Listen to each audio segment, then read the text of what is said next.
Playing by the rules, playing by the rules. Don't touch the rule book again. Yeah. Hello, and welcome to Playing by the Rules. My name is Joe, and today we're going to be learning how to play Machi Koro. This game is brought to us by Pandasaurus Games.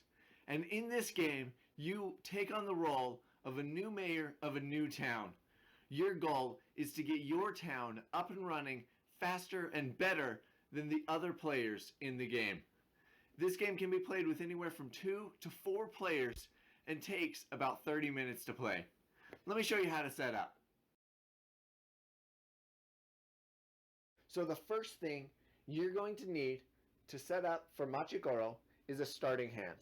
Each player will receive 1 wheat field, 1 bakery, and 4 of these main attractions. The next thing you're going to need to do is to arrange the cards from smallest to greatest in this 5x3 grid. You can honestly arrange it differently if you want. I find the 5x3 the easiest way to set it up. You'll need to set the dice just off to the side so each player can use those. And then you'll need to give each player 3 of these little 1 coins here, 1, 2, 3, to start the game with. Now let me go through what some of the cards do before we get to the actual playing of the game. So, the main attractions are the cards that you will need to build in order to win the game. The first player to have built all 4 of them will win the game. The first main attraction is the train station. The train station allows you to roll 1 or 2 dice on your turn once it is built. Before the train station is built, you are only allowed to roll 1 dice on your turn. It costs 4, as signified down here in the bottom corner, and we'll flip it over once it's built so that we know it's built. The next card is the shopping mall. The shopping mall gives you an extra coin when the cards with the cup symbol, as signified by this one, and the bread symbol by this card and this card, when those cards have their ability activated, that player will get an extra coin on their turn if the shopping mall has been built. Now it costs 10 coins to build, and again we flip it over when it's built. The next card is the amusement park. This card allows you to take another turn if you roll doubles on your turn. Obviously, you can't roll doubles with 1 dice, so you will have to have built the train station in order for this ability to have any effect. So it costs 16 to build, and we'll flip it over once it's built. The last attraction that you'll need to build to win the game is the radio tower. This allows you to re-roll your dice on your turn if you want. So if you roll a dice and you don't have that number and it sucks, you can re-roll it again and hope for something better. You can only do that once per turn, so you can't just keep re-rolling till you get the number you want. It does cost 22 coins to build, so it is pretty pricey, but the ability is worth it, in my opinion. We'll flip it over when it's built, and the first player to have all 4 attractions flipped over will win the game. Now, you can build these in any order that you want, so you don't have to build them from smallest value to greatest value. You can build them however it'll help you. Now let's go over what some of these cards out here in the middle of the playing area do. So there are different colors of cards which kind of signify what the cards do. So the blue cards here give you coins on anybody's turn when the number at the top of them is rolled. So if anyone rolls a 1, you will get 1 coin from the bank. It does cost 1 to buy, and when you buy it, you'll put it right over here to signify that you've bought that card and you'll get that ability on your turn. You are allowed to buy as many of these cards as you want, except for these purple ones, which I'll go over later. So I can have 3 or 4 of these wheat fields, and when a 1 is rolled, I will get 4 coins if I own 4 wheat fields. The next color card is the green ones here. These ones allow you to get coins on your turn if the number is rolled. So if I roll a 2 or 3, I will get that coin.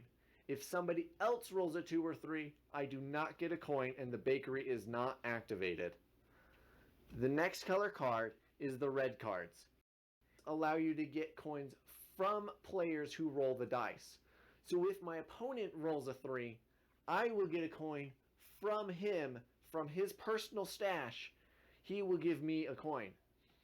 Now, he does have to pay me before he gets money. If I have a hand like this and he only has the wheat field and the bakery, he will have to pay me a coin and then he gets his coin from the bakery.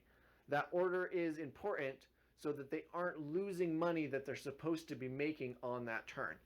If they don't have money to pay you, they don't pay you, but they still will make the money from certain cards on their turn. Along with that, you do pay people in a counterclockwise order.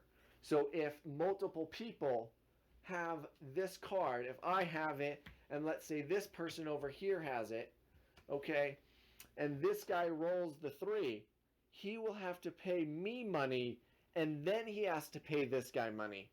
So if he only has one coin, I get the coin, this guy gets nothing, and then he will make his money from a bakery. So the order is very specific so that it's kind of fair in who you're paying and how you're paying. Again, those can stack. You can have as many of them as you want. It's a great way to sabotage your friends and take them down. The next card is these purple cards here. There are 3 different types of purple cards: the stadium, the business center, and the TV station.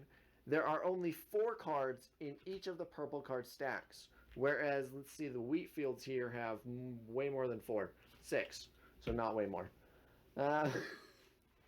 And these cards are special because you can only buy one of each type of purple card. So during the game, I'm only allowed to buy 1 stadium, 1 business center, and 1 TV station. Other players can also buy stadiums, business centers, and TV stations, but we are not allowed to buy 2 stadiums or 2 business centers or 2 TV stations. I think that pretty much covers what these cards do. So let's show you how you will actually take a turn.